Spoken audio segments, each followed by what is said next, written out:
Hello friends, आज की video हम बताने वाले हैं कि जो हमारा रियलमी फ़ोन है तो रियलमी फ़ोन के कैमरा सेटिंग्स पे आकर जो हमारे फ़ोन में फ़ोटो क्लिक साउंड है तो फ़ोटो क्लिक साउंड को आप कैसे इनेबल कर सकते हैं रियलमी फ़ोन की सेटिंग्स पे आकर।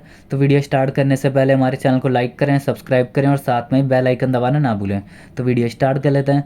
तो आप देख सकते हैं कि फ़ोन के आइकन्स तरीके से शो हो रहे हैं, तो आपको स्वाइप करना है। स्वाइप करते वाले आइकन्स ओपन आएंगे, फिर आपको क्लिक कर देना है कैमरा ऑप्शन पे। क्लिक करते ही फ़ोन में कैमरा ऑप्शन ओपन आएगा। तो फ़ोटो क्लिक साउंड को हम ऑन करना चाहते हैं, तो हमारे फ़ोन में कोई भी साउंड शो नहीं हो रहा है। तो सबसे पहले आपको जाना है इस ऑप्शन पे, सेटिंग्स पे।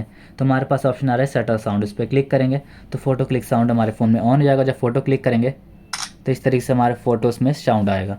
तो इस तरीके से आप फ़ोटो क्लिक साउंड को इनेबल कर सकते हैं रियलमी फ़ोन के कैमरा ऑप्शन पे जाकर। तो आपको वीडियो अच्छी लगी तो लाइक करें, सब्सक्राइब करें और साथ में ही बेल आइकन दबाना ना भूलें।